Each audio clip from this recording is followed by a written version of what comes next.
Bismillahirrahmanirrahim. Alhamdulillah, syukurillah, salatu wassalamu ala Rasulillah wa ala alihi wa sahbihi wa man wala, la haula wa la quwwata illa billah. Asyhadu an la ilaha illallah wahdahu la syarika lah. Asyhadu anna Muhammadan abduhu wa rasuluhu la nabiyya wa la rasula ba'dah. Ma ba'd, Allah hayyukum ayyuhal Islam. Jami'at ahli jannah. Assalamualaikum warahmatullahi wabarakatuh. Alhamdulillah, bersyukur pada Allah. Jumat subuh hari ini Allah izinkan kita bermajelis ilmu setelah salat subuh berjamaah. Yang kata Nabi sallallahu alaihi wasallam, "Basyiril masyarina fil dhalam." Ada kabar gembira khusus. Kabar gembira ini Nabi sampaikan kepada sahabatnya lalu memberitahukan kabar gembira itu kepada yang lain. Basyiril masyarina fil dhalam. Hadis sahih. Kata Nabi SAW, sampaikan kepada orang lain kabar gembira. Kabar gembira di hari kiamat bagi orang-orang yang berjalan atau keluar dari sholat subuhnya, keluar dari rumahnya untuk sholat subuh. Fil dhalam min nuri tam yaumil qiyamah. Ada cahaya yang sempurna Allah berikan pada hari kiamat untuk orang-orang yang keluar sholat subuh berjamaah di masjid. Itu ada cahaya yang sempurna di hari kiamat. Dan cahaya yang sempurna ini, Bapak Ibu sekalian, tidak semuanya amalan bisa mendapatkan itu. Berkaitan dengan cahaya yang sempurna itu, Bapak Ibu sekalian yang dimuliakan Allah, ada 3 amalan yang paling jelas dalam hadis.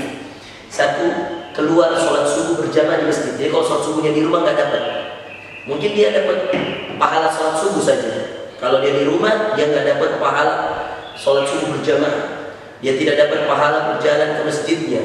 Berjalan ke masjid itu langkah pertama kebaikan, dan 1 kebaikan 10 pahala. Langkah kedua penghapus dosa, dan sekali diampunkan dosa 10 dosa diampuni. Begitu seterusnya Bapak Ibu sekalian. Saat kalau naik mobil, naik motor bagaimana? Kira-kira putaran rodanya, kata para ulama, sebagaimana Allah bisa menghitung langkah kaki kalian, seperti itu Allah mudah menghitung perputaran ban roda-roda kalian. Ustaz, bagaimana kalau kemudian ada yang naik sepeda dan sama persis? Bagaimana kalau naik skuter? Sama persis. Ya, kalau ada yang terbang, ya sama. Apapun fasilitas, apapun media, apapun sarana yang dia pakai, Allah bisa menghitung. Dan itu cari kalau ke masjid itu. Tapi subhanallah Bapak Ibu sekalian, sholat subuh berjamaah di masjid itu cahayanya sempurna.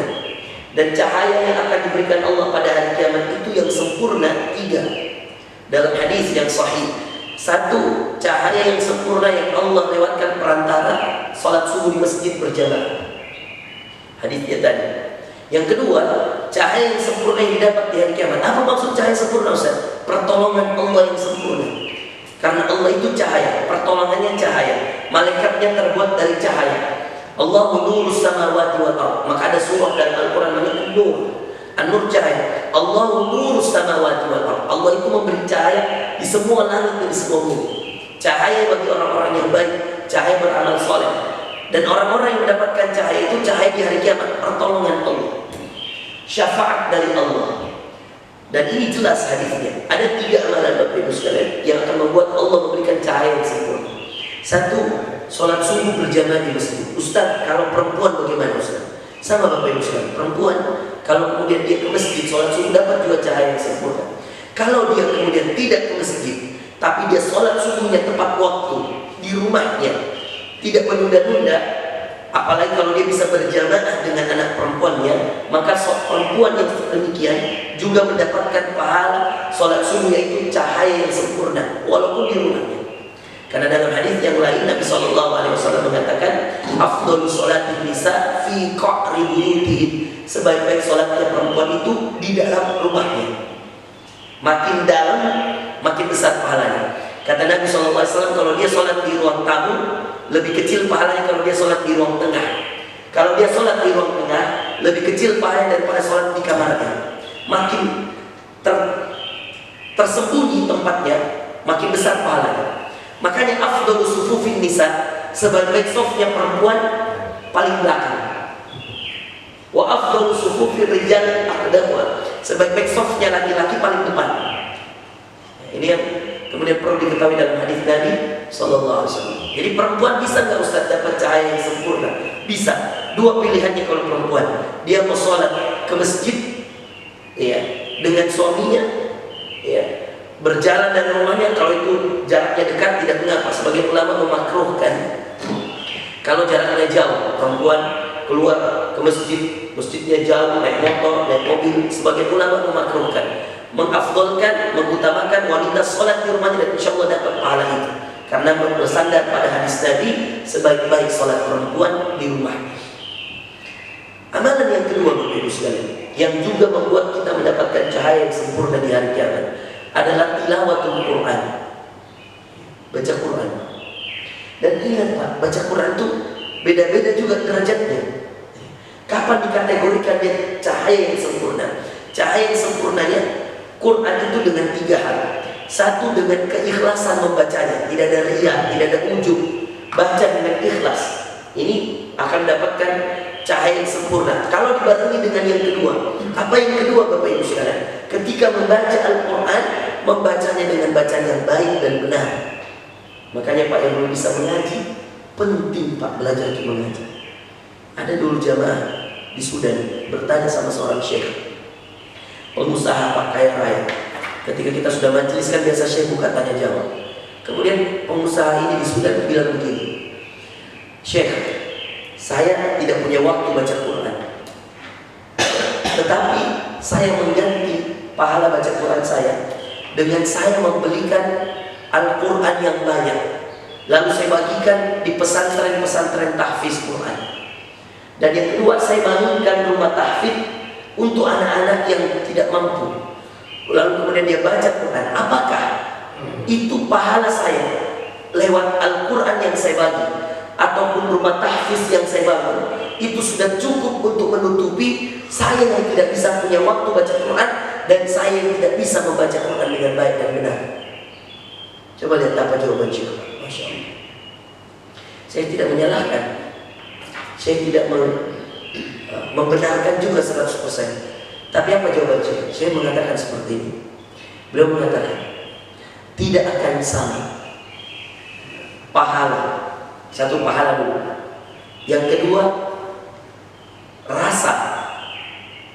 Pahala, rasa. Jadi pahala itu al-ajr, rasa itu asy'ar. Jadi kata Syekh, tidak akan sama. Kamu berikan Quran 1000 Quran, kamu asuh anak yatim 1000, dia menghafal semua, kamu ambil pahala dari situ. Tidak akan sama pahalanya, dan tidak akan sama rasanya. Kemudian yang ketiga, tidak akan sama manfaatnya. Pahala, rasa, manfaat. Dengan kalau kamu baca walau 1 halaman Al-Quran. Mungkin Bapak ketika tadi kita merasa, mungkin sebagian merasa, panjang itu sajadahnya. Bagi orang Pak yang belum terbiasa dengan Quran, 3 halaman, as-sajadah itu 30 ayat. 3 halaman. Halaman pertama, halaman kedua, halaman ketiga. Bagi orang yang belum terbiasa Pak, dia akan merasa kepanjangan.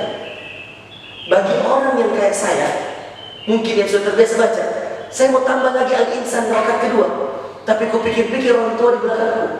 Jadi saya bilang, kalau saya baca ini Al-Insan rakaat kedua, saya bilang nanti ada jamaah yang mungkin kasihan berdirinya, maka saya bagi 2 sajadah Pak. Rakaat pertama tadi 2 halaman setengah, rakaat kedua setengah halaman. Kalau mau sunnah, sebenarnya kalau mau sunnah hari Jumat itu Pak, Nabi SAW rakaat pertama baca as-sajadah tentang sujud, rakaat kedua baca al-insan tentang manusia. Rakaat pertamanya disuruh sujud, rakaat keduanya disuruh berkaca. Bisa dipahami? Jadi as-sajadah, jadi tiap minggu 4 kali Nabi baca seperti itu yang mayoritas, rutin. Jarang Nabi sholat Jumat, kalau dia imam subuh, ya subuh di hari Jumat, jarang tidak baca ini. As-sajadah rakaat pertama, al-insan rakaat kedua, dan semua sampai habis. Kalau saya baca as-sajadah 3 halaman, al-insan 2 halaman setengah, maka satu sholat subuh 2 rakaat kita baca 1/4 juz, karena 5 halaman, dan satu juz itu 20 halaman. Nah cuma kalau saya tadi pikir, nanti ada orang tua ya. Tapi kalau mau boleh dikasih. Ini kan? Oh bukan jadi, bukan kita. Oh, ya. Saya pikir-pikir siapa orang tua di belakang. Nah orang tua di sini. Boleh Oke, berarti nanti boleh jadi gas lagi insya Allah. Insya Allah. Bagaimana? Disetujui juga. Pak, harus ada Dewan Pembina dulu, bagaimana? Iya. Kalau Dewan Pembina bilang gas, kita gas insya Allah. Oh, ada iya. Masih main golf ini Pak. Masya Allah. Subhanallah. Nah, Bapak Ibu sekalian, kata Syekh, tidak sama pahalanya, rasanya, manfaatnya. Ternyata beda memang Pak. Dibaca sendiri. Begini Pak, sedangkan tuh cuma dibelikan Quran, itu kayak tenang di hati. Tapi beda coba ke Masjidil Haram Ki. Wah ini saya baru pulang haji, lama-lama kayak di sana kemarin. Coba ke Masjidil Haram Ki, ke Masjid Nabawi Ki, dengar Qurannya, coba dengar ayatnya, beda rasanya. Coba Ki dengar Pak, ada orang bagus bacanya. Kalau mungkin saya suara tidak terlalu bagus. Kalau suara syekh-syekh yang lain coba dengar Ki bacanya, masya Allah. Itu saja sudah tidak dimengerti. Ada lalu orang pernah samping saya sholat orang Indonesia Pak menangis. Kutanya setelah sholat, saya kayak malu Kak.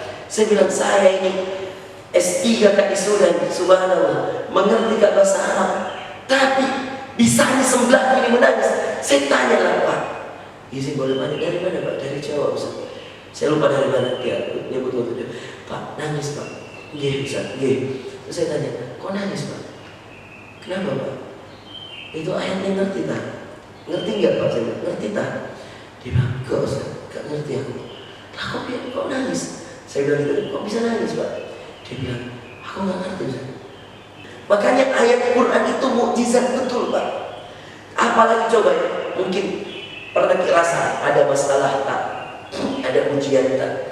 Kemudian kita ikut sholat berjamaah. Mungkin ibu tak sakit, istri tak sakit, anak sakit atau apalah. Kemudian kita ikut makmum. Beda itu rasanya lagi Pak kalau ada masalah. Dengar Quran dengan biasa-biasa di keadaan. Coba bayangkan itu, bandingkan. Quran itu mukjizat betul Pak. Seakan-akan walaupun kita tidak ngerti, Allah kayak berbicara sama kita.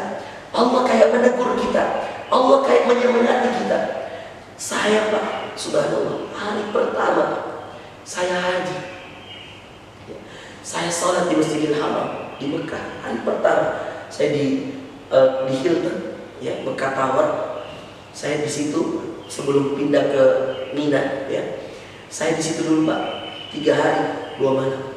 Hari pertama saya sholat di situ, subhanallah. Kita tahu semua masalah saya. Saya baru terbakar sekolah saya, yang bakar santri saya Pak. Saya langsung dikasih bonus cash kontan sama Allah Pak, berangkat aja. Hari pertama saya sholat Pak, saya tidak bisa cerita bagaimana saya punya rasa ibadah. Saya bilang ya Allah, di dunia saja saya sudah dapat.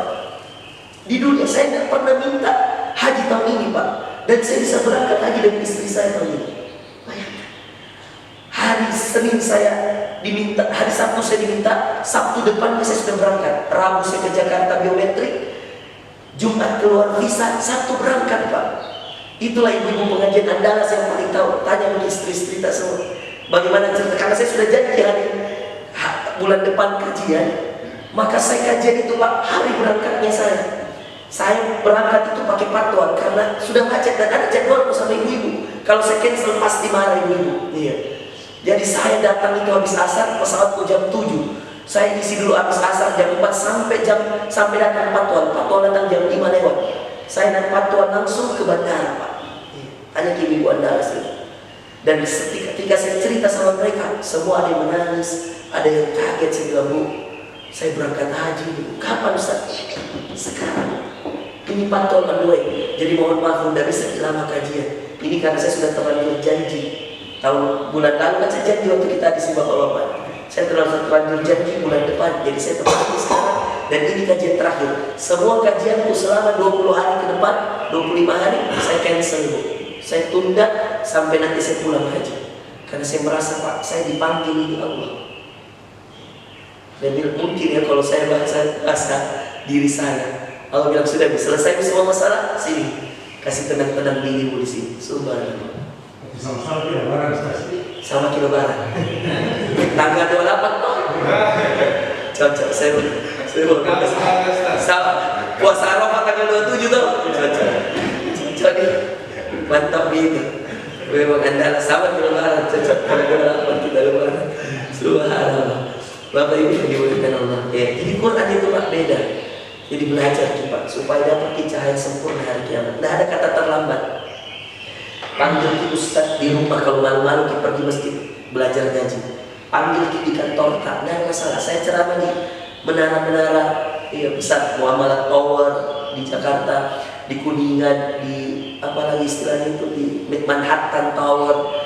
Banyak bos-bos yang bilang begini, kalau Anda malu belajar Quran di masjid, di rumah karena nanti dilihat istri, panggil guru ngaji di kantor setengah jam sebelum kau mulai aktivitas. Saya bilang begitu. Kan nggak ada orang di rumah di ruanganmu. Iya. Panggil guru ngaji di ruanganmu, belajar setengah jam. Hari ini Al-Ikhlas, baca dulu Al-Fatihah yang benar. Lolos Al-Fatihah, pindah Al-Ikhlas, Al-Falaq, An-Nas, ayat kursi, baca dulu yang rutin-rutin dibaca Nabi dengan baik dan benar. Perbaiki dulu Al-Fatihah, nikmati baca Al-Fatihah yang baik dan benar. Rasakan perbedaannya dalam hatimu, rasakan ketenangan yang kau rasakan dengan kau tidak bisa baca Quran. Subhanallah, beda lagi Pak, didengar itu Quran dengan dibaca sendiri. Masya Allah, kenikmatannya beda. Jadi mudah-mudahan Pak, semua kita yang ada di Andalas ini, yang hadir kajian hari ini, betul-betul bisa punya waktu Pak belajar mengaji betul-betul, supaya kita bisa merasakan cahaya yang sempurna dalam diri kita di hari kiamat nanti. Itu cahaya sempurna yang kedua apa tadi? Membaca Al-Quran. Jadi itu tadi pengusaha yang tadi di Sudan menangis Pak, nangis dia. Dia katakan, betul Syekh, saya masih tidak tenang. Saya masih merasa ada yang kurang dalam diri saya. Padahal semua kenikmatan dunia saya nikmati, tapi ada yang kurang. Karena memang beda Pak. Makanya Nabi mengatakan, salasatul min halawatil iman. Ada 3 orang yang akan merasakan kelezatan iman dalam dirinya. Kelezatan iman Pak. 1, an yakunallaha wa rasuluhu ahabba ilaihi mimman siwahuma. Yang pertama, orang yang akan merasakan kelezatan iman dalam hatinya, 1 orang yang mendahulukan Allah, mencintai Allah dan Rasulnya, melebihi cintanya kepada semua makhluk, semua benda. Ini yang pertama. Kelezatan iman yang kedua Pak, dia membaca Al-Quran, dan tidaklah dia membacanya kecuali karena Allah. Bayangkan. Dan kelezatan iman yang ketiga adalah dia membenci dosa yang pernah dia lakukan. Setiap kali dia ingat itu dosa, dia benci dan dia menyesal dalam dirinya. Ini orang yang mendapatkan kelezatan iman. Saya ceramah di lapas di Salemba Pak, di Cokonuri. Pernahkah juga ceramah di lapasnya Sidrap? Pernahkah juga ceramah di mana? Saya ceramah, saya bawakan ini hadis, menangis itu orang-orang. Saya bilang nangis mungkin. Saya katakan nangis gitu. Justru di saat Anda nangis, Anda menyesal, Anda di lapas merasakan kelezatan iman, sedangkan yang di luar lapas banyak orang hidup dia tidak rasakan kelezatan iman, padahal dia mengaku beriman. Kenapa? Dia tidak pernah menyesal dengan dosanya. Karena kadang-kadang orang Pak dihukum baru dia menyesal, dihukum baru dia sadar. Dan subhanallah, ternyata dalam hadis sahih Nabi mengatakan 3 orang yang bisa merasakan kelezatan iman. Yang mencintai Allah dan Rasulnya melebihi cintanya pada segala sesuatu. Yang kedua, yang menikmati bacaan Al-Qurannya. Dan yang ketiga, yang menyesal dalam dirinya. Dia benci dosa-dosanya ketika dia kembali ingat pada dosa-dosa itu. Dan dia takut untuk jatuh kembali pada dosa yang sama. Itulah orang yang mendapatkan kelezatan iman, kata Nabi Sallallahu Alaihi Wasallam. Dan yang ketiga Pak, jadi tadi cahaya yang sempurna itu 1 apa tadi? Sholat subuh berjamaah. Kalau sholat subuh tidak dapat, harus sholat subuh berjamaah di masjid. Kalau dia berjamaahnya di rumah tidak dapat, dia harus ke masjid. Karena dalam hadisnya basyiril masyain, ada kata orang yang berjalan ke masjid, berarti kan ada usaha di sana. Mau musola, mau masjid sama aja. Dan masalah masjid, musola sama semua. Dulu ada yang pernah tanya waktu saya di Milan, saya diceramah di Italia Pak, kan ada komunitas Muslim KMIM, Komunitas Muslim Indonesia Milan. Waktu itu 2019 saya diundang di Italia ceramah. Kemudian saya ceramah di KMIM ini. Ada seorang pengusaha pizza. Dia orang Indonesia, dia bikin kayak restoran pizza di Italia, di Milan. Karena orang Italia kan suka makan pizza. Ya, ini orang Indonesia bikin outlet khusus pizza. Terus dia tanya begini, Ustaz, bagaimana kalau saya di Italia ini, Ustaz, di Milan, kami tidak ada masjid dekat-dekat sekitar apartemen. Maka di apartemen saya karena ada aula yang agak besar, ya, ada kayak ruang tengahnya agak besar, itu saya jadikan musola untuk teman-teman Indonesia KMIM yang tinggal sekitar situ. Apakah pahalanya sama dengan orang yang keluar sholat subuh berjamaah? Bisa dapat juga, karena ini kan bukan masjid, Ustaz, ini rumah. Saya katakan, selama tidak ada masjid di sekitar sini dan rumah itu bisa menjadi tempat berkumpulnya orang sholat berjamaah, maka Allah Maha melihat. Insya Allah bapak yang punya rumah, meskipun bapak tidak keluar kemana-mana, artinya dia tidak berjalan dari rumahnya ke masjid, insya Allah bapak yang punya rumah juga dapat pahala cahaya yang sempurna di hari kiamat. Karena keadaannya Pak tidak ada masjid. Tapi kalau ada masjid di rumah, baru kita bikin musola di. Kalau ada masjid dekat rumah, baru kita bikin musola di dalam rumah, maka tidak afdal. Walaupun, contoh rumah-rumah pejabat, gubernur, wali kota, yang ada mungkin Pak di dalam pekarangannya itu, ya, ada kayak musola kecil. Ya, selama itu musola Pak tidak berada dalam rumahnya, tidak berada dalam misalnya di situ musolanya, terus dia undang semua asisten rumah tangganya, ayo sholat di situ. Maka kalau dia pergi sholat ke musola itu, insya Allah terhitung di masjid. Yang penting keluar rumah, karena dalam hadis Nabi, masya'inatul sholat, keluar dari rumah. Kecuali tadi yang di Italia, itu kan beda keadaannya, karena dia tidak ada masjid sekitarnya. Dia jadikan rumahnya masjid, supaya orang-orang Indonesia yang lain bisa sholat berjamaah di situ. Khususnya subuh dia bilang, kalau maghrib isya susah karena masih pada kerja. Tapi kalau subuh kan belum buka outlet di Italia, makanya mereka itu sholat subuhnya di situ, di rumah itu. Boleh, saya bilang boleh. Nah terus ini orang punya rumah tanya, bagaimana pahala saya? Nah saya tidak keluar rumah. Saya katakan tidak apa-apa. Dengan menyiapkan ini, insya Allah Anda mendapatkan pahala cahaya sempurna itu di sisi Allah. Kemudian yang ketiga Pak, nah ini juga Masya Allah, ya, cahaya yang sempurna lagi di hari kiamat. Was-sadaqatu burhan. Sedekah itu cahaya yang sempurna. Al-burhan, cahaya yang nanti di hari kiamat akan memberikan manfaat kepada orang-orang yang sempurna. Air wudhu sebenarnya juga cahaya, tapi Nabi tidak mengatakan air wudhu itu cahaya sempurna. Cuma itu air wudhu di padang mahsyar nanti akan berpengaruh pada ketika kita ingin dikenal Nabi atau tidak. Dalam hadis Nabi sallallahu alaihi wasallam mengatakan, "Gurran muhajjalina min atharil wudhu." Saya akan mengenal umatku di padang mahsyar, karena banyak orang dibangkitkan Pak di hari kiamat nanti. Di padang mahsyar nanti banyak orang dibangkitkan. Saya akan mengenal umatku, ya, gurran muhajjalina min atharil wudhu, cahaya yang kemudian besar dan sempurna. Meskipun air wudhu itu tetap penting, itu adalah sedekah. Kata Nabi, was-sadaqatu burhanun, dan sedekah itu cahaya yang indah, cahaya yang sempurna di hari kiamat. Al-burhan. Jadi kalau ada teman tak namanya Burhan, ada nggak di sini? Ada Pak Burhan? Burhan itu artinya cahaya yang sempurna, cahaya yang indah. Was-sadaqatu burhan, pelita. Nah, ada orang Indonesia biasa menerjemahkan pelita. Cahaya yang indah, cahaya yang sempurna, dan burhan. Makanya bersedekah itu Pak, diusahakan. 3 juga syaratnya. Kalau tadi baca Quran juga 3 syarat, ini juga sedekah 3 syarat. Syarat yang pertama sama seperti Quran tadi, ikhlas, kata Allah.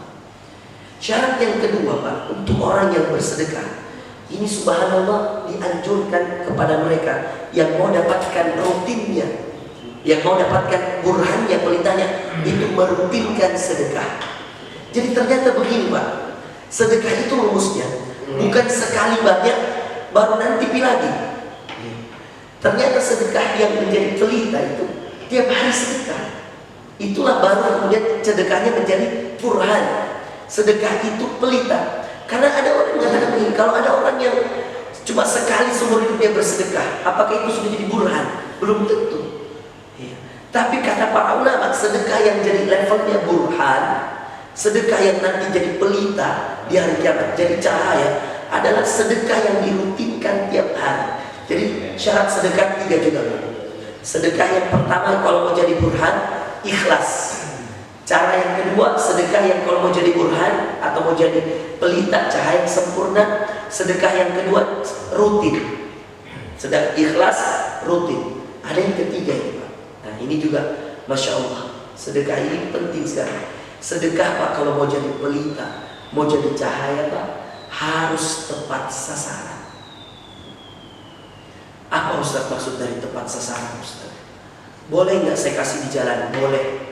Sedekah, ini kan kata para ulama. Sedekah itu kan kalau kasih siapapun boleh saja. Jadi pahala nggak jadi pahala. Tapi kan kita mau naik level. Sedekah tak bukan hanya sekedar jadi pahala. Kita mau sedekah tak jadi apa? Jadi burhan, jadi pelita. Bagaimana caranya, Ustaz? Sedekah bisa jadi pelita. Pertama ikhlas, kedua rutin, ketiga tepat sasaran. Apa maksudnya tepat sasaran, Ustaz? Tepat sasaran maksudnya tahu prioritas siapa yang betul-betul membutuhkan, siapa yang betul-betul layak dikasih. Jadi niatkanlah sedekah-sedekah kita itu untuk menjadi burhan, bukan hanya sekedar pahala. Kalau pahala pasti didapat, Pak. Tapi sekarang kita mau naik level, sedekah kita itu jadi burhan, jadi pelita. Itu Pak, kenapa kalau saya Jumat berbagi berkah, ini hari Jumat, saya biasa bawanya itu makan siang, habis Jumatan atau menjelang asar makan malam, tergantung nanti siapnya makanan jam berapa. Tiap Jumat, Pak. Kalau saya ada di Makassar, ini kayak hari ini insya Allah, saya bawa sendiri, Pak. Saya kasih sendiri. Kenapa, Pak? Karena saya mau naik level. Mau naik level apa? Bukan lagi saya meniatkan sedekahku atau kemudian penggalangan danaku untuk orang-orang yang bersedekah ini, bukan lagi untuk dapat pahala. Tapi saya mau naik level. Apa levelnya untuk yang selanjutnya, Ustaz? Pahala insya Allah sudah dapat. Sekarang saya mau jadikan ini sedekahku, penolongku di hari kiamat. Cahaya yang sempurna, cahaya yang sempurna yang Allah berikan. Sholat subuh, baca Quran, sedekah. Sedekah yang itu tadi, yang ikhlas, yang rutin, dan yang tepat sasaran. Rutin, Pak. Ya, ini mudah-mudahan na'udzubillah minar riya, ya. Semoga enggak jadi riya, ya. Dan juga semoga istiqomah semua. Saya kalau habis sholat subuh ini, Pak, kupikir nih, siapa yang harus kutransfer atau siapa yang harus saya kasih, entah itu tukang sapu, entah itu driver. Saya harus setiap sholat subuh, Pak, karena hadisnya Bukhari. Jadi saya itu paksa diriku, ya, kalau ada 1-2 hari saya lupa, biasanya sorenya saya sedekah. Ini lupa lagi hari ini, belum ada sedekahku. Nah, itu supaya naik level sedekah saya dari yang tadinya cari pahala, supaya naik level jadi burhan, jadi pelita, jadi cahaya. Jadi setiap, kalau mungkin bagus, Pak, memang sedekah yang paling afdol itu waktunya setelah sholat subuh. Kalau sholat sunnah yang paling afdol sebelum subuh. Kalau sedekah tak balik setelah subuh. Karena ada hadis Bukhari, ada 2 malaikat yang berdoa setelah sholat subuh. Yang satu mengatakan, Allahumma a'ti munfiqan khalafan. Yang satu mengatakan, ya Allah, berikan semua orang yang mengeluarkan hartanya setelah subuh ini menggantinya yang lebih baik. Dan yang satu lagi malaikat mengatakan, ya Allah, tahan rezekinya orang-orang yang pelit hari ini.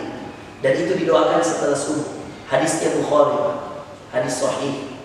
Nah, itu makanya kita sebagai umat Nabi, ya, usahakan kalau bisa setelah subuh berpikir begini, ya, sedekah apa yang kita mau berikan hari ini. Japri, ya boleh.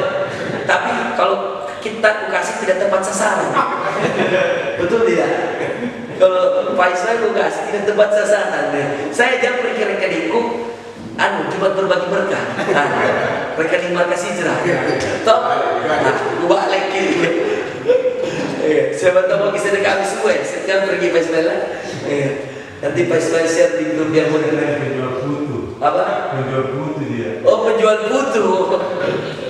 Subhanallah. Masya Allah. Itu Pak, tempat sasaran penting, Pak. Penting saya tempat sasaran itu supaya naik level sedekah. Jadi misal begini, Ada orang miskin, ada orang miskin di jalanan. Boleh dikasih? Boleh. Boleh, silakan sedekah Pak. Tapi mana dengan kita cari tahfiz Quran yang isinya anak yatim? Baru tiap hari kita transfer 20.000, 20.000, seminggu 140.000, sebulan 600.000. Misal aja nih, contoh aja Pak. Ini anak yatimnya, anak miskinnya hafal Quran. Ini anak yatim di jalan atau orang miskin jalan, bisa jadi beli rokok, bisa jadi beli apa lagi? Iya. Ada istilahnya anak-anak sekarang Pak yang paling sakit hati, pernah saya kasih anak di lampu merah. Terus tiba-tiba terlihat temannya, "Weh, berapa nih kasih Ustaz?" 30.000. "Weh, cip." Subhanallah, sakitnya nih, dia bilang cip. Kita tahu itu cip. Kita tahu cip. Pansari tahu gak cip? Beda generasi cip.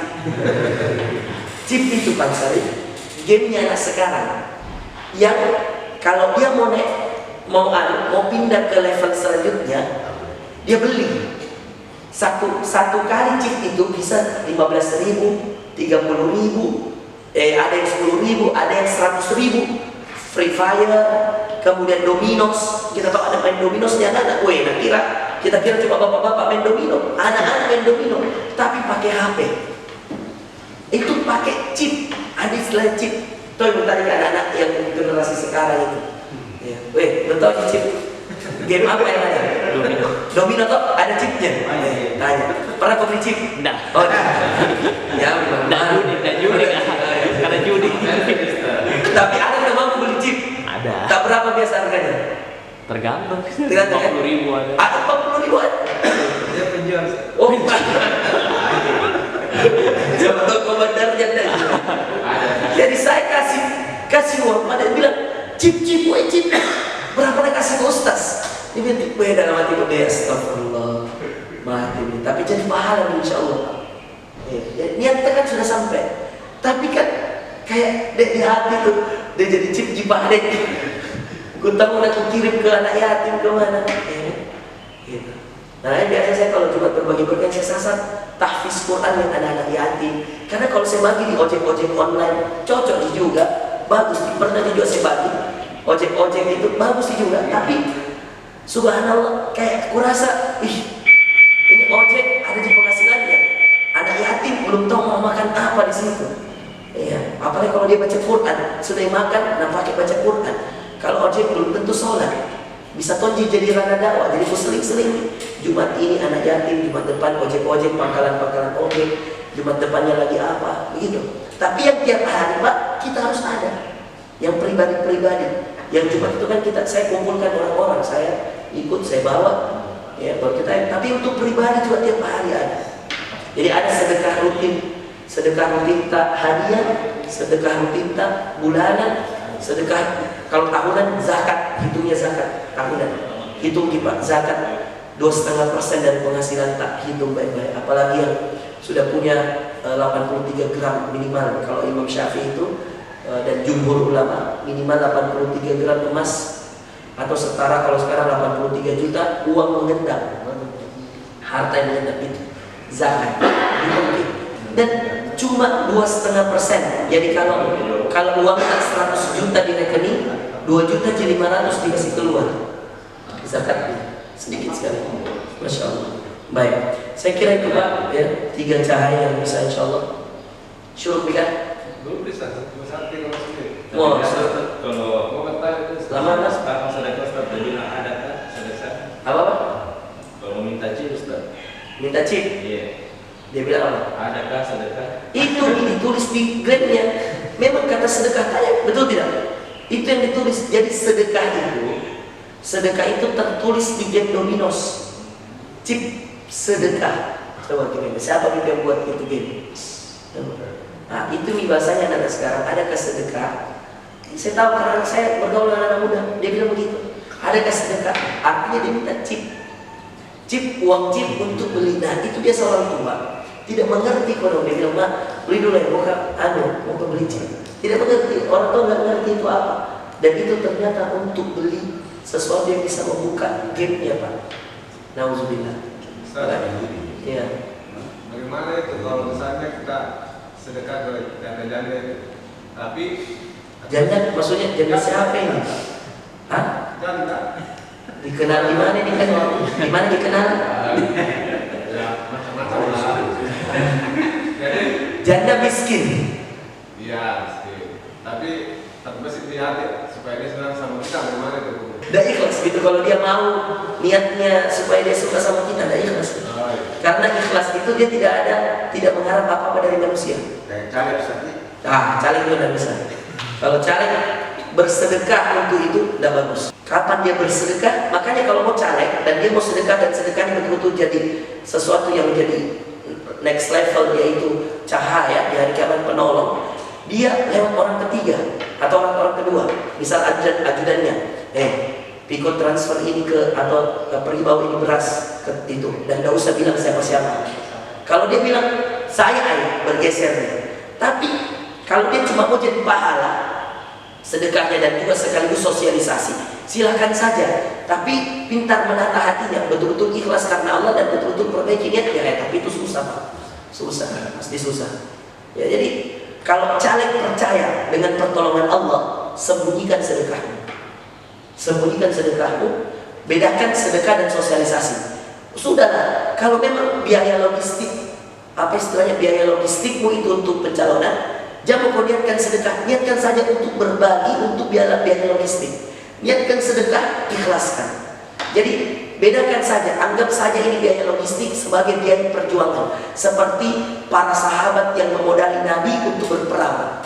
Kalau kamu adalah caleg yang jujur, caleg yang mau memperjuangkan agama Allah, memperjuangkan untuk keadilan rakyat dan seterusnya, nikmat terbesar yang kau bisa dapat adalah memperjuangkan agama Allah, memperjuangkan hamba Allah, dan itu juga sudah menjadi amalan yang besar. Adapun sedekah, kalau ini sedekah mau jadi manfaat, jangan bilang ini, Bu, tabe ya, pilih saya, ini saya sedekah. Takutnya pahala tidak dapat, di hatinya juga manusia, ngapa Bu, bersedekah baru mau jadi pilih. Betul tidak? Jadi kalau saya dikasih ini, ada caleg tanya, Kak, saya bilang begini, bedakan saja mana biaya logistik untuk perjuangan. Jangan bilang itu sedekah. Bilang saja ini memang modal untuk berperang. Karena dulu Nabi berperangnya pakai pedang, pakai modal dan lain-lain untuk di medan perang. Sekarang kan para caleg berperang untuk di sana. Banyaknya itu undang-undang, ya mohon maaf, ini undang LGBT sekarang Pak, kita tahu. Ini kurang ajar. Masa dia mau bikin pertemuan se-Asia Tenggara di Jakarta? Kita dapat infonya. Perkumpulan LGBT Pak se-Asia Tenggara. Ada dulu Pak undang-undang, hampir disahkan itu undang-undang. RUU PKS. Kita pernah dengar tuh berita. Yang kalau orang suka sama suka, toh, dalil suka sama, biar laki-laki dengan laki-laki, asalkan tidak ada keterpaksaan, undang-undang melegalkan bahwa kalau suka sama suka tidak boleh dipidana. Mau jadi apa negeri ini Pak? Kalau saya tidak salah namanya RUU PKS. Lupa ke apa kepanjangannya dulu. Betul tidak? Betul Pak Ismail? Ada Ustaz. Betul toh? Tapi karena di demo tidak jadi disahkan. Itu pernah hampir muncul itu undang-undang. Makanya kalau jadi caleg, mau jadi wali kota, mau jadi bupati, bedakan saja mana sedekah, mana biaya logistik untuk memang jadi caleg. Seperti itu. Tadi Ustaz melanjutkan kepada janda. Kenapa janda? Ya, kenapa janda? Saya tahu ini bahwa dia butuh Ustaz. Saya batalkan sedekah karena saya takut berdosa. Saya takut. Tarik tidak ikhlas. Ya. Jadi saya tidak batal di sedekah. Ya. Bagaimana? Tidak, yang dibatalkan tahu. Kita pakai orang ketiga. Dia bisa begini. Siapa yang dijanda calon Pak? Jadi misalkan wahai calon saya. Jadi misalkan contoh gini, wahai calon saya, mulai sekarang saya tidak ada rasa bersama kita. Saya putus bersedekah. Biar dia tahu bahwa kita tidak sedekah milih sama dia. Tapi kita tiba-tiba kirim ke Pak Ansarul. Kalau Pak Ansarul tidak perlu lihat dia itu janda, karena takut kalau dia lihat dia suka juga. Pak Ansarul yang transfer atau pakai ke orang ketiga yang dia tidak perlu tahu ini nomor rekeningnya di janda. Apa kita cari? kita cari pahala atau kan pahala tidak perlu diketahui manusia. Nah, jadi kalau memang dia tak menolong janda karena dia tidak ada di ekonomi yang biayai, bagus. Tapi kalau ada rasa muncul di situ, itu yang tidak bagus. Bapak selalu bilang Ustaz, ini titipannya Pak Ismail. Apa selalu bilang? Ini titipannya Pak Ismail. Baru udah bilang ini titipan Pak Ismail, saya tambah-tambah di sini. Allah. Tapi Pak betul. Banyak pada sekarang itu janda juga tidak ada nafkah anak-anak. Ada yang kemudian suaminya meninggal muda, usia sudah 40 tahun, dia tidak bisa ekonomi juga cari nafkah. Menikah juga belum tentu ada yang mau nikahi, banyak Pak. Jadi secara tidak langsung sebenarnya kalau menafkahi janda itu sebenarnya niatkan untuk anak-anaknya dulu. Ya. Tapi begitu Pak, beratnya itu menafkahi janda dalam artian mungkin bersedekah untuk janda karena perasaan Kak, jangan sampai kecuali kalau yang kita sedekahi janda 70 tahun. Itu tidak apa-apa, kita biar kita antar tiap hari di rumahnya Pak Ismail, saya sini kan jadi. Cuma masalahnya janda 30 tahun